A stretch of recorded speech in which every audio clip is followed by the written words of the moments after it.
twongeye kubashimira uyu munsi kuba dukurikiye. Uyu munsi tukaba dufite umushyitsi, akaba atari ubwa mbere tumugize mu biganiro byacu, kubera ko twamugize inshuro ebyiri mu rurimi rw'igifaransa, ariko uyu munsi tukaba dusanze ari ngombwa yuko ikiganiro cyacu tugishyira mu rurimi abantu benshi begera ikiyaga cya Tanganyika bumva, kubera ko iki kiganiro ari icyabo muri rusange. Umushyitsi wacu rero twakunze kuganira ku kibazo cy'ikiyaga cya Tanganyika, ni umuntu w'inzobere umaze imyaka n'imyaka akurikirana icyo kibazo, akaba ariyo mpamvu twakunze kumutumira, akaba ari nayo mpamvu uyu munsi twamutumiye, kubera ko mu biganiro byose twagiranye yaduhaye ubutumwa uyu munsi gishobora gufasha abantu muri rusange, ariko kubera uburyo abantu bagifata icyo kiyaga kikaba nacyo gifite ibyo bisaba. Uyu munsi rero umutumirwa wacu akaba ari nyiricyubahiro Ambasaderi Albert Mbonerane, akaba ari uyu munsi ugiye kutuganiriza, tukaba dutangiye tumusuhuza. Mwaramutse nyiricyubahiro Ambasaderi Mbonerane. Uyu munsi tukaba twabatumiye kugira ngo mutuganirize ku butumwa mwari mwahawe n'ikiyaga cya Tanganyika, mukaba kandi n'uyu munsi mufite ibyo mubona. Twagira ngo mutunyure mu magambo makeya ku byerekeranye n'ubwo butumwa ikiyaga cya Tanganyika cyari cyarabahaye muri makeya. Yego, murakoze. Ntivyoroshe. Hariho Papa Benedict wa 16 niwe yatubwira hari mwaka w'ibihumbi 2008, avuga ati isi iratubwira amajambo, nitwumvirize ico isi tubwira, nitwa tugomba kubaho neza. Hanyuma nanje kubera mba mu Burundi nkabona itunga Imana yaduhaye ikiyaga cya Tanganyika, ndavuga nti Tanganyika iratubwira amajambo, nitwumvira ico Tanganyika itubwira, nitwa tugomba kubaho neza. Hanyuma rero kuva mu mwaka wa 2005 harashinzwe umunsi mukuru w'ikiyaga cya Tanganyika, hari uwatwaye igihugu cy'u Burundi yari nyakubahwa nyenicubahiro Domitien Ndayizeye. Yabona yuko bikenewe yuko turavugira ikiyaga Tanganyika kugira ngo naco kidufashe kubaho neza. Hanyuma rero turavye uno munsi biriko biraba, hariho byinshi bishobora kuba bifatiye ku nyifato yacu, ahasi Abarundi gusa, kuko ibiriko birashika ni ibihugu byose bikikuje Tanganyika, yaba Zambia, yaba Congo, yaba Tanzania n'Uburundi, ariko Burundi cane cane bukabangamiwe kubera ko igisagara ca Bujumbura kiri ku nkengera z'ikiyaga ca Tanganyika. Ugiye mu Rumonge nico kimwe, ni wamanuka Inyanzarake.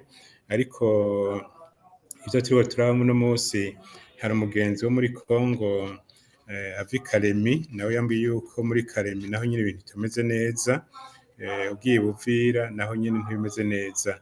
Hanyuma tukagira tuti kugira twumvikane abantu bategereye neza ico ikiyaga ca Tanganyika kidusaba, nuko kera bavuga bati ikiyaga Tanganyika si kuburiro, ikiyaga ca Tanganyika kiradukeneye na turagikeneye.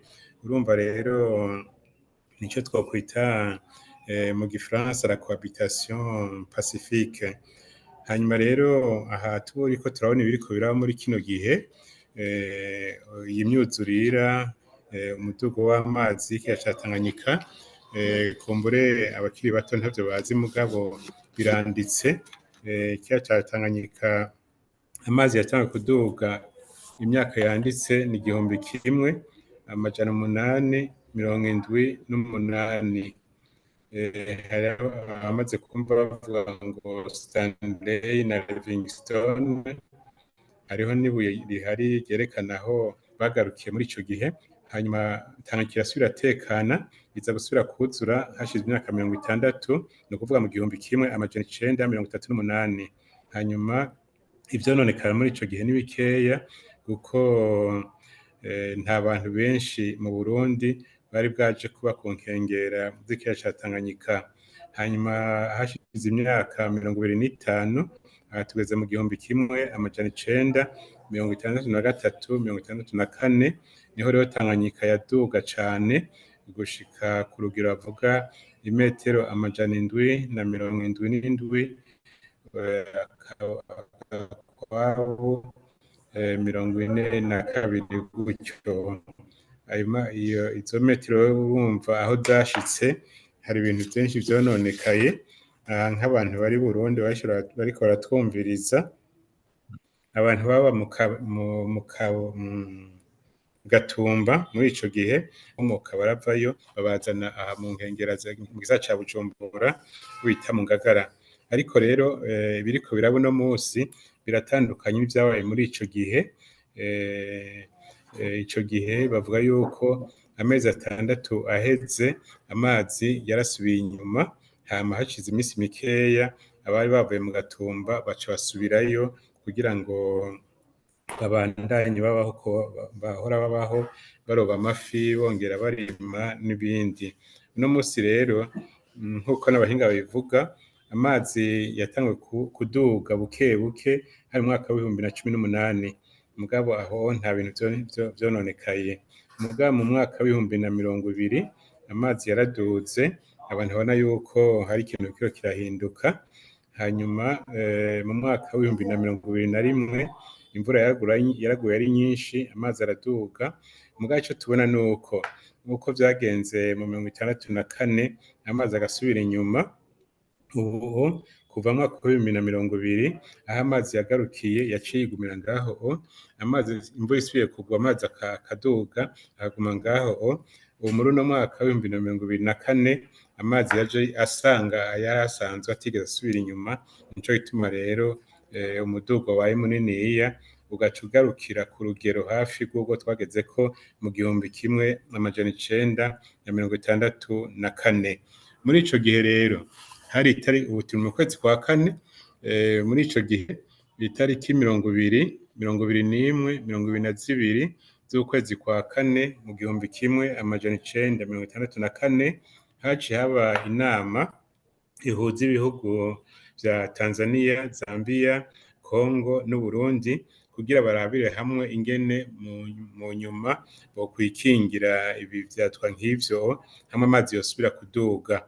Uno musi rero icambere nagira nsabe nuko abatwara ivyo bihugu na cane cane mpereye ngaho iwacu mu Burundi bogira inama, maze nk'iyo nama ikagenda ikabera ku nkengera za Tanganyika, ari mu Gatumba, ari mu Kibenga, kugira babone vy'ukuri ibiriko biraba, bashobore gufata ingingo bati nitwa tugomba yuko mu myaka 25 iri imbere ibi biriko birashika uno musi bitosubira gushika, aho amazu yubatswe ugasanga abantu ntibagira iyo baja, kumbure yagomba naho yohunga ntafise uburyo bwoza kurondera inzu yindi yoba arabayemwo, ugasanga birateye ico twita mu Kirundi ihahamuka, traumatisme.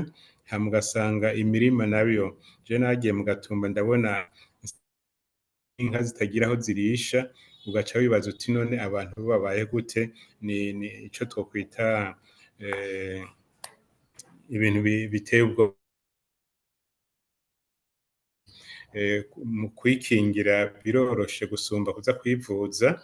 Wikingiye ingwara utanga uburyo buke gusumba aho ugwara ukaja kwivuza.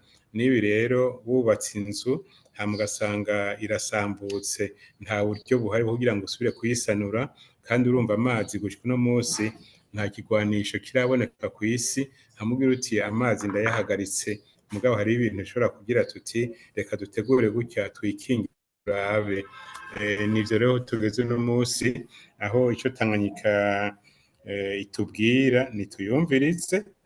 Hariho ndera akaririmbo kuri YouTube kitwa ngo isi irashavuye, kuko ivyo tugenda kandi uravye inama zagiye ziraba mu gihe kw'isi yose bagira bati dukingire ibidukikije ku neza y'abantu bariko barabaho n'umusi wokurikira. Alo? ndabyumva byari birimo biragenda bisa naho bicika buke buke ariko ndacyabakurikira. Alo? Bifata neza ari Ndimo ndarujisira. d'accord. Yego, Tanganyika ngo irimo iravuga. Mvuga nti gitubwira igira ati tubane neza, nkerekeye imicafu duterera mu nzuzi zija muri Tanganyika, imicafu y'ubwoko bwinshi, hama na cane cane uravye izi nzuzi iyo ziva ruguru mu misozi, umuvuduko wazo w'imvura iriko iragwa, ivu riza izo nzuzi zizana igihugu ryose rija muri Tanganyika, ugaca usanga rero ngo hatsindagiwe amazi ntakiduga. Hanyuma hariho n'ikindi naco twoshobora gutegera nuko uno musi hariho uruzi rwitwa Rusizi rukura amazi muri Kivu, ugaca usanga nabwo rero ko rafise inzuzi zindi zinjiramwo uriko uraja nko mu Cibitoke ukaraba amazi ntacinjira muri Tanganyika aca asubira inyuma kuko haramaze kwuzura cane, amaze gusubira inyuma ntagira iyo aduga aja aca arondera ibindi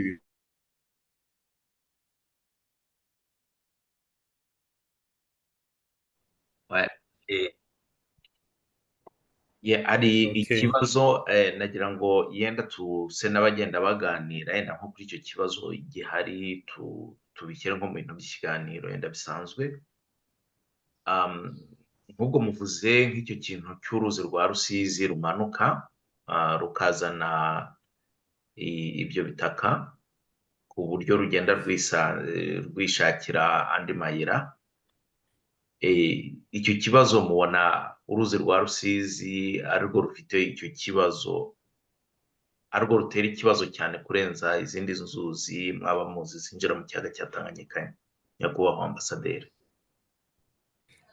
Uravye uno musi ego n'izindi nzuzi zirashobora kuba zigira gutyo, ariko uravye nk'uwitwa Mutimbuzi, ukaraba uwitwa Ntahangwa, Muha, Kanyosha, naho nyene urabona ko hari utuntu tumeze gutyo. Mugabo uravye amazi ava muri Rusizi, ukaraba ingene arinda kwinjira kuko Rusizi igira yinjire muri Tanganyika ifise inzira zibiri. Hariho inzira imwe irimwo amazi menshi cane, ayo nayo rero akaza akaca buriya aja gushikaho hariho n'ishamba bita delta y'ishamba rya Rusizi. Ubu bambwiye ko n'impongo zabayo zitabayeho neza, ziriko zirapfa kuko zitaronka ico zirisha, huzuye amazi. Hama ayo mazi nk'ubu ugiye ahantu bita mu Kajaga, ntiwogira ngo ni amazi ya Tanganyika yaduze gutyo, ahubwo usanga ari amazi ya Rusizi yabuze iyo aja kuko muri Tanganyika huzuye agaca asubira inyuma, nayo ntari buduge ngo agaruke muri Rusizi, agaca akwiragira aho hose mu mihana, mu mirima, ugaca usanga hameze nabi gose. Aho ngaho ndumva ari ikibazo gishobora kuba hamwe b'abahanga mu bintu byerekeranye na environnement, isi ari ku kibazo cyerekeranye n'amashyamba, cyangwa se ikindi kibazo cyaba kibitera mubona cyaba ari ikihe? Ese byaba bijyanye n'isuri itwara iva kuba amashyamba barayatemye, cyangwa se haba hari nk'ikibazo nanone cy'uko ku kibazo kijyanye na aménagement du territoire ku miturire n'ibindi bibazo, ni ikihe kibazo cyaba kibitera uko mubibona kugira ngo yenda ibyo bitaka biza ari byinshi? Ikibitera ni vyinshi ariko n'ico uvuze kirimwo. Nk'uno munsi rero turavuga ihindagurika ry'ibihe, ukabona ingene amashamba adakingiwe, hanyuma n'imisozi idakingiwe.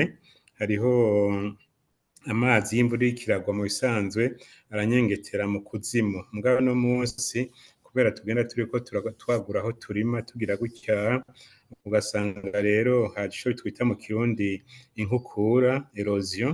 Ni ukuvuga ivu ryose rica ritemba rikaja mu nzuzi, izo nzuzi nta kundi ziri bugire, zica zitwara iryo vu.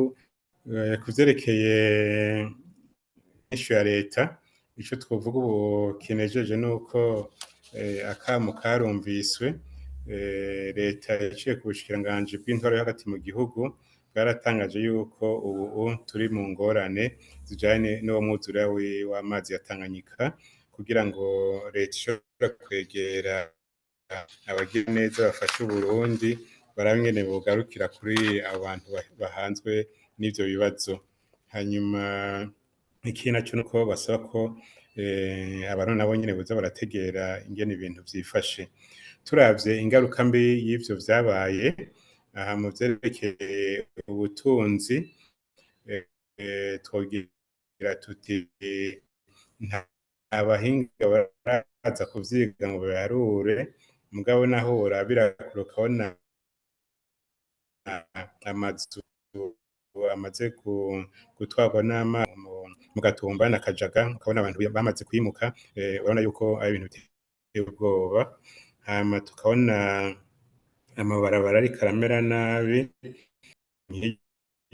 rija mu Gatumba uja Uvira, ubu nta rudandazwa rugishobora kuba, hama ugiye mu Rumonge igenda, hanyuma ukaraba imirima yononekaye, n'ibindi tutokwirwa turadona, vyose urabona yuko ari agahombo kaniniya ku gihugu, arico gituma rero twari twifuje yuko leta yohaguruka, abahinga barashobora kuza, hari abo tumaze kuvugana bavuye mu Budagi kugira barabe ingene ico bofasha na cane cane nk'abugiye mu Gatumba, none uca ugira ati amazi bariko baranywa bayakura hehe, bagira gute, ugasanga n'ibintu bitoroshe.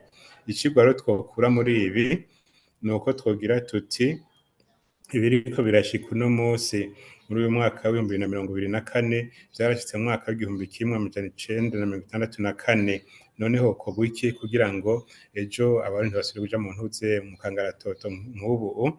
Ico nosaba nuko barya abantu baba mu Gatumba naho usanga bitanezereza bose, leta yorondera ikibanza ciza kitatwarwa n'amazi, bakarondera abagira neza bakubaka ikigwati kimeze neza kugira umuntu aronke ahaba, abana bakure bameze neza, baronke ishure. Nko mu Gatumba amashuri ari mu mazi ntibariko bariga, hariho n'amasengero nabonye ari mu mazi, ugasanga rero biragoye. Hanyuma ikindi naco nuko nk'abantu bazogira ngo none tuzoheza turime hehe, amafi twarya tuzoyakura hehe?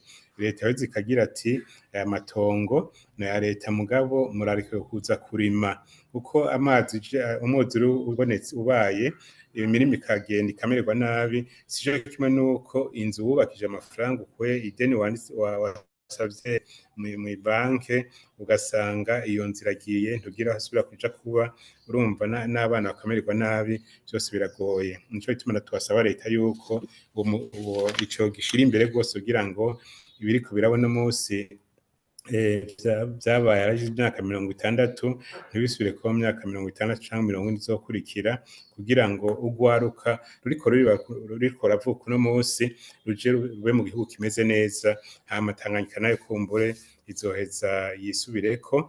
Ikindi naco nuko ko nari nabivuze nuko leta yoraba ingene abantu batosubira kubaka muri ibi bihe, muri ibi bibanza aho Tanganyika yagarukiye.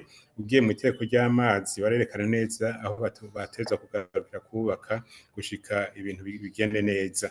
Aho niho nogarukiza, hama icigwa twokuramwo rero no kugira tuti none ivyabaye 64 bishitse uno musi mu mwaka w'2024, twifuza ko vyogenda gute mu myaka 2030 iri imbere kugira ngo Burundi butunganirwe neza, hama Tanganyika itubere isoko ry'iterambere, amazi ameze neza, amafi azogwira, turonke amafi yo kudandaza hanze n'ayo gufungura, hanyuma Regideso yama iduha amazi ameze neza rwose, uko umunsi yokononekara tukaja kurondera amazi uko tuyakura ahandi, uca uraba ingene Uburundi buzoba buriko buratakaza iterambere. Murakoze.